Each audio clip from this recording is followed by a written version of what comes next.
ఎన్నికల్లో ఖమ్మం సభ చూసిన తర్వాత కాంగ్రెస్ పార్టీకి 65 ఎమ్మెల్యేలు గెలుస్తారు, సిపిఐ పార్టీ 1 సీటు గెలుస్తుంది, బీజేపీ 8 నుంచి 9 సీట్లు గెలుస్తాయి, ఎంఐఎం 7 లేక 6 సీట్లు గెలుస్తాయి, మిగిలినవి మాత్రమే కేసీఆర్ భజన పరులు గెలుస్తారని నేను చెప్పిన.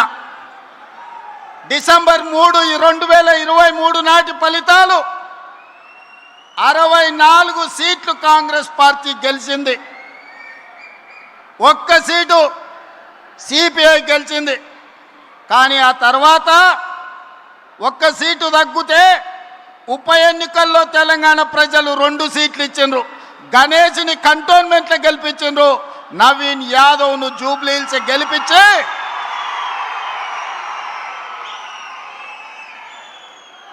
64 సీట్లను 66 సీట్లు చేసిరు.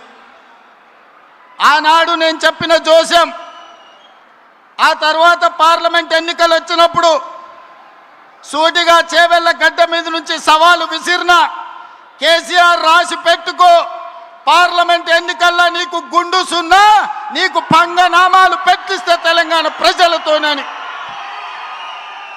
పార్లమెంట్ ఎన్నికల్లో చెప్పింది చేసినాం, బీఆర్ఎస్కు గుండు సున్నా ఇప్పించినాం తెలంగాణ ప్రజలతోటి. సర్పంచ్ ఎన్నికల్లో 2/3 మెజారిటీ గెలుస్తామని చెప్పినాం. మున్సిపల్ ఎన్నికల్లో 85-90% గెలుస్తామని చెప్పినాం. ఆనాటి 2023 ప్రభుత్వ ఏర్పాటు నుంచి మొదలు పెడితే పార్లమెంట్ ఎన్నికలు కావచ్చు, పంచాయతీ ఎన్నికలు కావచ్చు, మున్సిపల్ ఎన్నికలు కావచ్చు, తెలంగాణ ప్రజలు కోరుకున్నదే, తెలంగాణ ప్రజల గుండె చప్పుడు ఇన్న ఈ ప్రజా ప్రభుత్వం చెప్పింది చెప్పినట్టుగా ప్రజా తీర్పుని ఇప్పించడం ద్వారా పాపాల బైరోడుని ఫామ్ హౌస్లో బంధించినాం. ఇక ఈ పశుపతికి విముక్తి లేదు, పాపాల బైరోడు ఫామ్ హౌస్లోనే బందీ అవుతాడని చెప్పిన మా నాడు. ఇవాళ మీడియా మిత్రులారా రాసుకోండి, ఖమ్మం జిల్లా చింతకాని మండలం వేదికగా లక్షలాది మంది ఖమ్మం బిడ్డల సాక్షిగా భవిష్యత్తు చరిత్రను, జరగబోయే కురుక్షేత్రాన్ని ఈ వేదిక నుంచే నేను చెప్పదలుచుకున్నా.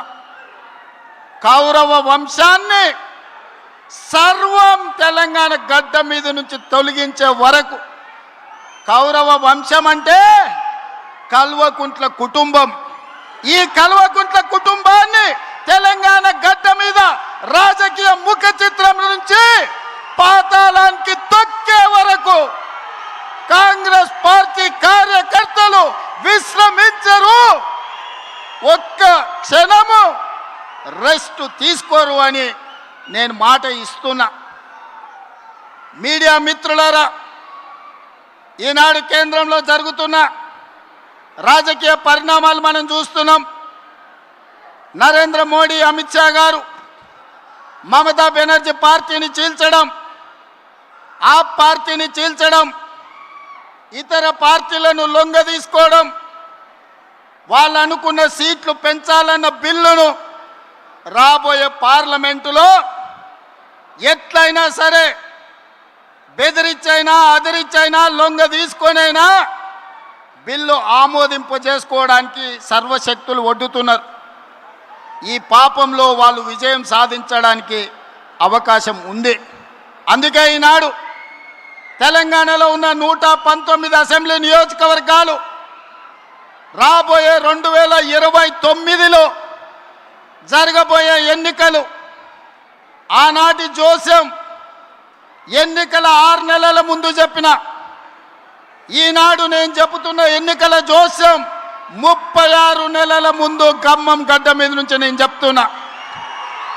రాబోయే ఎన్నికలు 2029 డిసెంబర్లో జరగవు, 2028 డిసెంబర్లో జరగవు, 2029 మే జూన్ మాసంలో మన శాసనసభ ఎన్నికలు జరుగుతాయి.